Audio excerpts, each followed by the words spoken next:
اعوذ باللہ من الشیطان الرجیم بسم اللہ الرحمن الرحیم۔ ڈیئر چلڈرن، السلام علیکم۔ میں کلاس چہارم کی مس آپ سے مخاطب ہوں۔ آج ہم کلاس چہارم کی SST کی بک سے چیپٹر 1 پاپولیشن کے بارے میں پڑھیں گے۔ سب سے پہلے میں آپ کو پاپولیشن کے میننگز بتاتی ہوں۔ پاپولیشن مین آبادی۔ بچوں، کسی بھی ملک، شہر یا علاقے کے لوگوں کی کل تعداد معلوم کرنے کو آبادی کہتے ہیں۔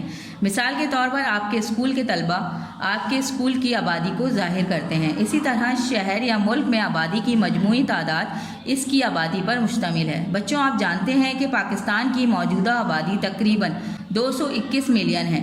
بچوں، اس بات کا اندازہ آپ اپنی کلاس میں طلبہ کی تعداد گن کر سکتے ہیں اور یہ بآسانی آپ کر سکتے ہیں۔ بچوں، اب ہم اپنے نیکسٹ ٹاپک کے بارے میں پڑھیں گے۔ ہمارا نیکسٹ ٹاپک ہے سینسس۔ سینسس مین مردم شماری۔ ایک ملک کی حکومت اپنی آبادی کو تلاش کرنے کے لیے ملک بھر میں ایک سروے کرتی ہے۔ اس سروے کو مردم شماری کہا جاتا ہے۔ مردم شماری کے ذریعے حکومت اپنے شہری کی مختلف خصوصیات کے بارے میں معلومات اکٹھا کرتی ہے۔ اس معلومات میں عمر، جنس، مذہب، تعلیم، پیشے، رہائش وغیرہ کے بارے میں ڈیٹا شامل ہے۔ ایک مردم شماری پورے آبادی کے بارے میں تفصیلی معلومات فراہم کرتی ہے۔ مردم شماری آنے والے سالوں کے لیے رہائش، تعلیم، صحت اور نقل و حمل کی سہولیات کی منصوبہ بندی کرنے میں مددگار ثابت ہوتی ہے۔ پاکستان میں ہر 10 سال بعد مردم شماری کی جاتی ہے۔ حکومت نے 1950 میں مردم شماری کی تنظیم PCO قائم کی۔ حکومت نے پہلے مردم شماری 1951 میں اور بعد میں 1961، 1972 اور 1998 میں کی۔ مردم شماری کا انعقاد 2011 سے بیورو کی اعداد و شمار کی ذمہ داری ہے۔ 1998 کی مردم شماری کے بعد حکومت مختلف وجوہات کی بنا پر 19 سال تک مردم شماری نہیں کر سکی۔ آخر کار حکومت پاکستان نے 2017 میں مردم شماری کی، جس کی نگرانی بیورو نے کی۔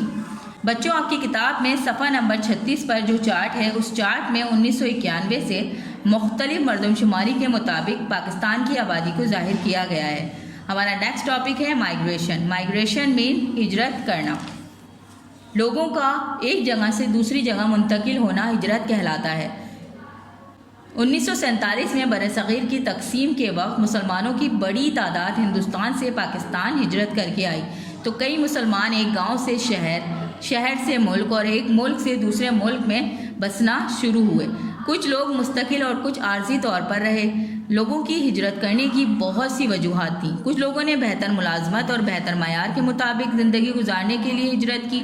کچھ لوگوں نے بہتر تعلیم اور صحت و تندرستی کی سہولیات کی وجہ سے ہجرت کی۔ کچھ لوگوں نے قدرتی آفات جیسے زلزلہ، سیلاب، قحط سالی اور جنگ کی وجہ سے ہجرت کی۔ جب لوگ ہجرت کر کے آئے تو مختلف مقامات، شہروں اور ممالک کی آبادی کے اعداد و شمار میں تبدیلی آتی گئی۔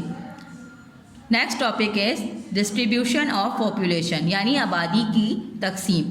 آبادی کی تقسیم ہر جگہ یکساں نہیں ہے۔ کچھ علاقے گنجان آباد ہیں اور کچھ کم آباد ہیں۔ پاکستان کی آبادی ایک علاقے سے لے کر ایک صوبے کے لحاظ سے مختلف ہوتی ہے۔ پنجاب پاکستان کا سب سے زیادہ آبادی والا صوبہ ہے۔ لاہور، راولپنڈی، فیصل آباد، ملتان، گوجرانوالہ اور سیالکوٹ پنجاب کے گنجان آباد شہر ہیں۔ کراچی، جو سندھ کا سب سے زیادہ آبادی والا شہر ہے، ملک کا سب سے زیادہ آبادی والا شہر بھی ہے۔ حیدرآباد اور سکھر بھی سندھ کے گنجان آباد شہر ہیں۔ خیبر پختونخوا کے سب سے زیادہ آبادی والے شہر مردان اور پشاور ہیں۔ پاکستان کا سب سے کم آبادی والا صوبہ بلوچستان ہے۔ سب سے زیادہ مشہور شہر کوئٹہ ہے۔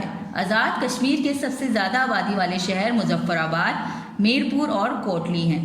بچوں، اب ہم اپنے نیکسٹ ٹاپک کے بارے میں پڑھیں گے۔ ہمارا نیکسٹ ٹاپک ہے ریزن فار پاپولیشن، یعنی آبادی کے اتار چڑھاؤ کی وجوہات۔ کیا آپ نے کبھی سوچا ہے کہ پاکستان کے شہر کراچی، لاہور، راولپنڈی وغیرہ کیوں اتنے گنجان آباد ہیں ملک کے دوسرے شہروں کے مقابلے میں؟ آبادی کی کمی اور زیادتی کی کئی وجوہات ہیں۔ آئیے معلوم کرتے ہیں۔ پاکستان کے پہاڑی علاقے انسانی ترقی کے لیے بہتر نہیں ہیں، کیونکہ وہ ڈھلانوں، اندیکھی کھائیوں اور سرد ماحول کی خصوصیات کے حامل ہیں۔ سندھ اور پنجاب کے بیشتر لوگ زراعت کی وجہ سے جڑے ہوئے ہیں۔ کسی بھی خطے کی آب و ہوا اپنی آبادی کے تعین کے لیے ایک اہم عنصر رکھتی ہے۔ شدید موسمی حالات اور بارش کی کمی کی وجہ سے بلوچستان ایک کم آبادی والا صوبہ ہے۔ وہ شہر جو صنعتی طور پر ترقی یافتہ اور روڈ ویز ریلوے یا آبائی گزرگاہوں کے ذریعے اچھی طرح سے جڑے ہوئے ہیں، گنجان آباد ہیں۔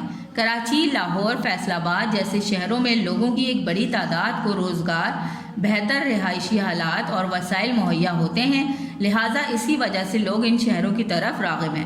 تو بچوں، آپ نے اس سبق میں سینسس یعنی مردم شماری، مائیگریشن یعنی ہجرت، آبادی کی تقسیم اور آبادی کے اتار چڑھاؤ کی وجوہات کے بارے میں معلومات حاصل کی۔ مجھے امید ہے آپ کو میری بات سمجھ آ گئی ہوگی۔